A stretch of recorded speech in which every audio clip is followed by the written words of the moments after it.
In our last session, we talked about the question of literal versus historical critical evaluation of the Bible. Today we're going to take a look at a further extension of that, and that will involve the stories of Abraham and Moses. The stories in the book of Genesis about Abraham give, first of all, an image of a man who is elderly, and he was promised by God in a covenant that the descendants of him would be given basically the promised land. And so Abraham, with his wife Sarai, being unable to have an heir, Sarai gave permission to Abraham to have the maidservant Hagar have intercourse with him, and out of that union came a boy, Ishmael. Now, if you're a Muslim, you would say that that's a descendant and that's a person who should be given what is today known as the Promised Land. But the Hebrew text goes further and talks about a miraculous birth to Sarai and the birth later on of Isaac. And in the Bible it's stated that he also would get a vast territory and lots of descendants, as was Ishmael also. So this question in both of the faiths, the Muslim and the Jewish and later Christian faith, raises the question, who's to get the promised land? And Muslims believe that Ishmael was to get it, and that's, of course, the conflict we still have going on today in what is today Palestine or Israel. There's those issues raise a question about Abraham. What do historical critical scholars look at in terms of the person Abraham? I'm going to use a commentary that's quite well done, the New Jerome Biblical Commentary. This commentary suggests that Wellhausen, remember Wellhausen was the one that questioned or thought that there were four sources for the writings in the book of Genesis. Wellhausen proposed that the stories about Abraham were a retrojection from the period of the monarchy, and countering the skepticism of the literary critic, archaeologists and epigraphical finds from the Near East in the century since Wellhausen have produced many parallels to the names, customs, and literary genres of these stories. The individual parallels are often difficult to assess. The taken together, they don't prove the historicity of the patriarchs, but rather make plausible that there could have been these stories. So the historical critical scholar looking at that says, well, was Isaac, was Abraham, were these people, Ishmael, were they real people? Were they real characters? Are they factual stories or are they legends? There's references to two Abrahams, one mentioned in Egypt and the other in Cyprus, and these are mentioned in Ugaritic texts. The name of Jacob appears in an Egyptian source. So, we have non-biblical corroboration that at least the names exist, the name of Abraham exists, but we don't know if that's the Abraham that's in the Bible. So what do we do when it comes to whether or not we should take for granted that Abraham was a real person? I think that's where a Christian and Jewish faith comes in. I think that we have no reason to doubt that fact that this man existed. And yet, historically, we can't really prove from other non-biblical sources that that is the case. There's an interesting story, we referenced one about Sodom in our last session. There's an interesting story that is used a lot in terms of a parallel to God the Father asking his son to die. Abraham was asked to sacrifice his son. Now, the Muslims believe it was Ishmael. The Jewish and Christian traditions believe it was Isaac.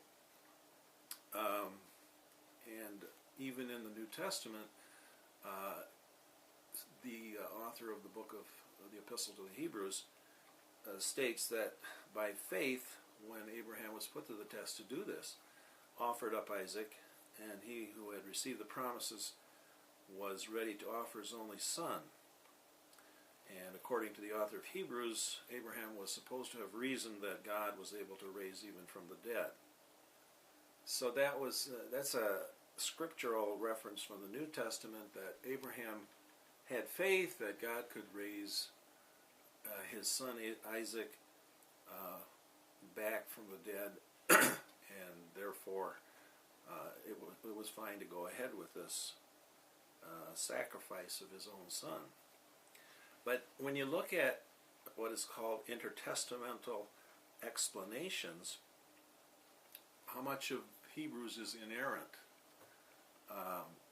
We can look at the genealogies of Jesus, and we will later in Matthew and Luke. They're not accurate historical lists of genealogies. These are constructs, and we'll talk about that. So nobody would accept that who's historically critical of Scripture, that those genealogies in the New Testament of Christ coming from the Davidic line are accurate. However, there's some important moral truths that we have to consider. God is the creator and lawgiver. If God asks martyrdom of a human being, that's his right. And God can raise from the dead. We know that from Scripture. And the story then, as Christians look at it, prefigures the death of his son, God's son. But the question that might be raised is, why would God or his messenger command a man to kill? That's not very nice. Yet, in the story, God allows the angel to intervene and shows Abraham basically that he passed the test. Was that an actual event, or was that something that had to do with the fact that pagan tribes nearby were offering their children to Moloch? And was this a way in which to reinforce the fact that the Hebrews should not sacrifice their children to gods? So it's a question of, is this historical, this sacrificial offering up of Abraham's son? Is that history or fiction? We don't know. Now, we're going to take a look at the Ten Commandments. Now, Moses, now we're getting into the Mosaic stories, and we have a picture, I think, in our generation, at least I do, of Moses as being this heroic Charlton Heston kind of like figure. He's a charismatic leader. He speaks with great authority, and that's our picture, at least that's the image that we have from Cecil B. DeMille in the Ten Commandments. Was this actually the Moses of the Bible? Well, just the contrary. He was a mumbling guy, and he had to rely on his sidekick, Aaron. So, for explanations and speaking, because even Moses admits in the Bible that he's not a very good speaker. So, the question is, did Moses, this hero of both Jewish and Christian scriptures, did he receive the Ten Commandments from God as is described on Mount Sinai and the burning bush. There have been attempts to try to tie that into a prior law, or a series of laws called the Hammurabi Code. And this is a code that precedes the Ten Commandments in the biblical sense. 282 laws that Hammurabi gave. And if you read through all of those, and then you compare them to the Ten Commandments, there's a vast difference. We know that the Hammurabi Code exists. They found a fragment of this in 1901, 200 miles away from Babylon. And yet if we examine the Hammurabi Code and say, well, did they just borrow the Hebrews, did the Jewish writers just borrow that from the Hammurabi Code? But I don't think we can say that, because the Mosaic law of the Ten Commandments goes way beyond, in moral tone, any ancient law codes, particularly the Hammurabi Code, because it's grounded in the worship of one God.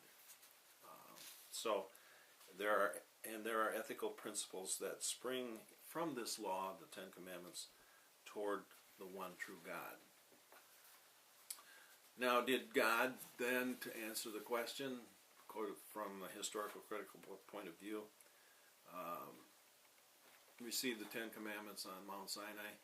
I don't think there's anything that shows that he didn't. And as members of the Christian or Jewish faith, the faith affirms it, and there's nothing in historical critical research that would suggest otherwise. We're going to take a look at the plagues of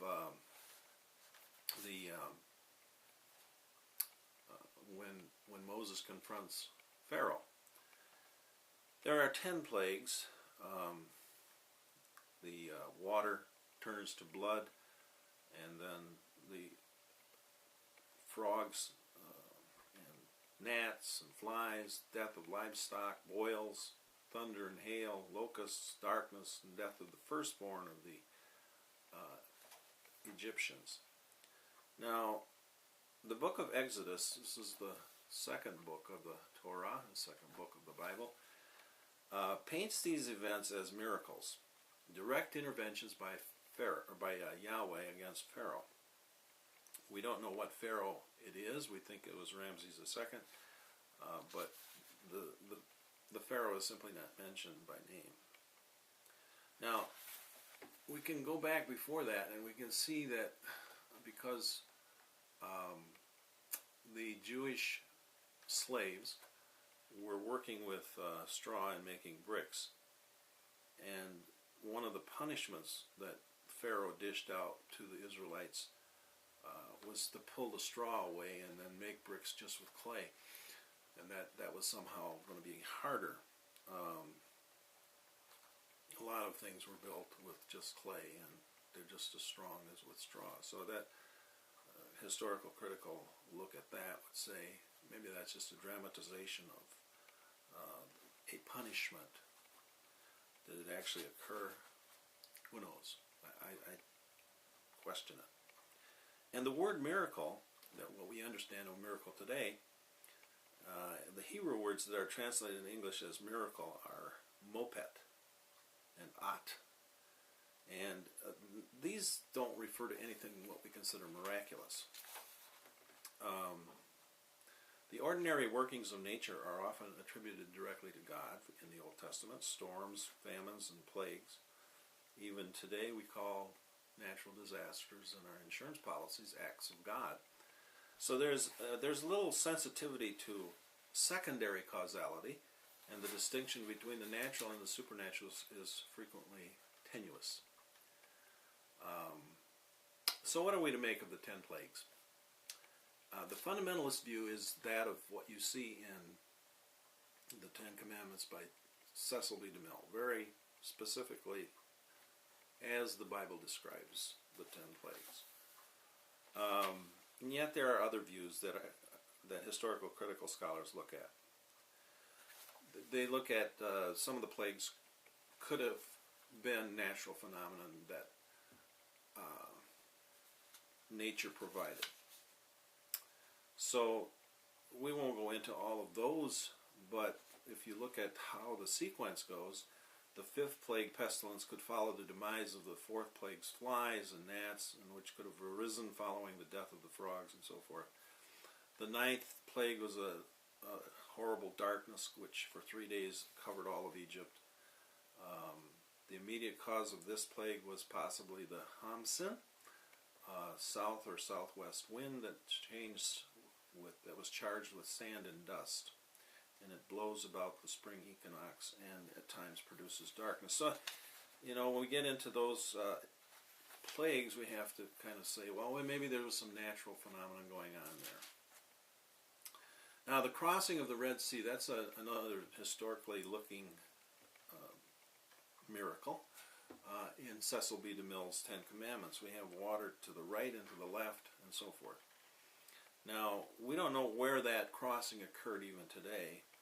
We do know that there was a horse stable and that Pharaoh had, Ramses II had horses. They've discovered a stable that could have had at least 400 horses in that stable. So that gives some credibility to the fact that Pharaoh had chariots and charioteers. However, when you look at what the biblical account is, the Israelites were supposed to have crossed in one night this Red Sea or Reed Sea, one night, and we probably are talking about 2 million people, according to the statistics, because in the Bible it says the Israelites set out from Ramses for Succoth, about 600,000 men on foot, not counting the children. So 600,000 men on foot. If you take that literally, that's a couple million, with children and women and elderly and so forth. But to cross in one night, the statistical possibility of that is very difficult. There's got to be some humanity here. I mean, kids have to go to the bathroom.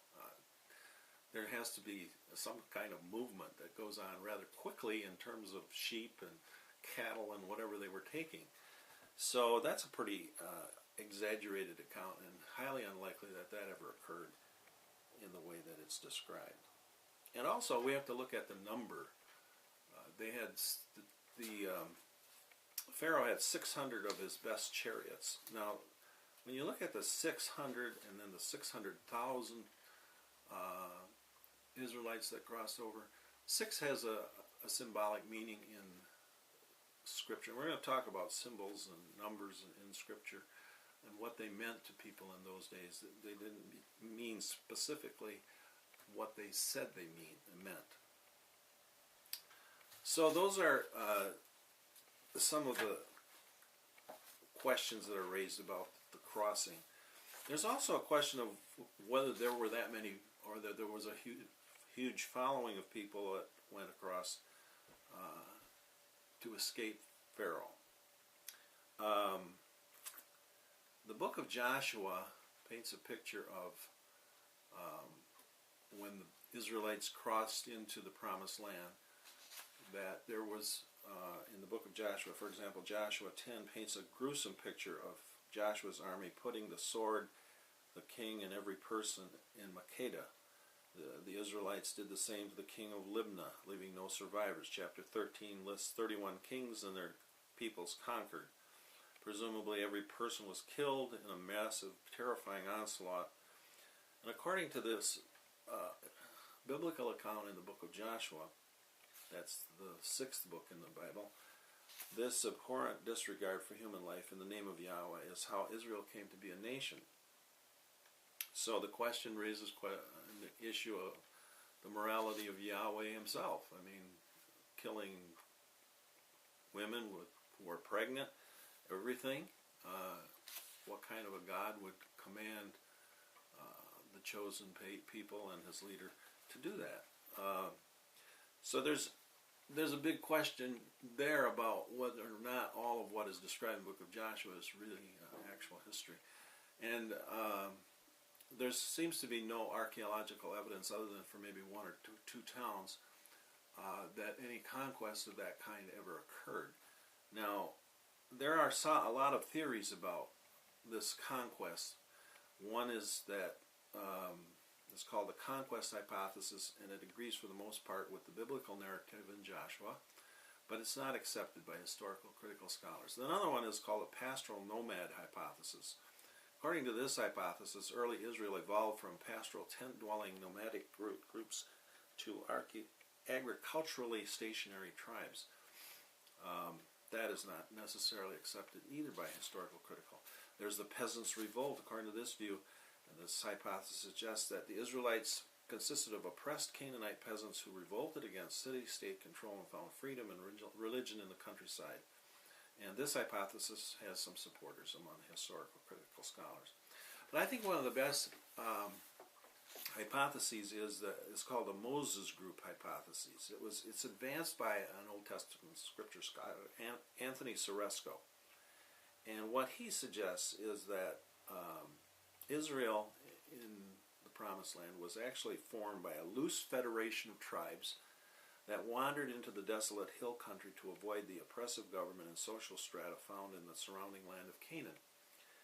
Whether they wanted to or not, these tribes were often forced to assist each other in order to survive, both through sharing resources and in banding together for protection from invaders.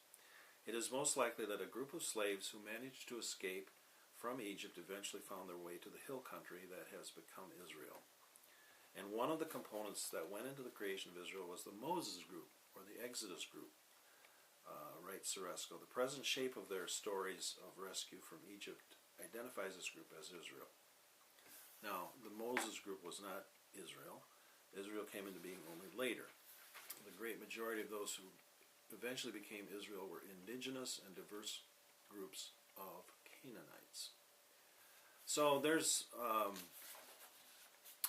that look at the book of Joshua. Now, in the Jerome Biblical Commentary, we have to also recognize that there were things done in the Old Testament that were not, by our standards, morally good. The JBC says, the morality of the Old Testament shows both growth and limitations. At the beginning of the growth, the historical books from Genesis through Kings show Israelites' heroes and heroines frequently acting on a low moral level. The limitations of Israelite morality have often been pointed out.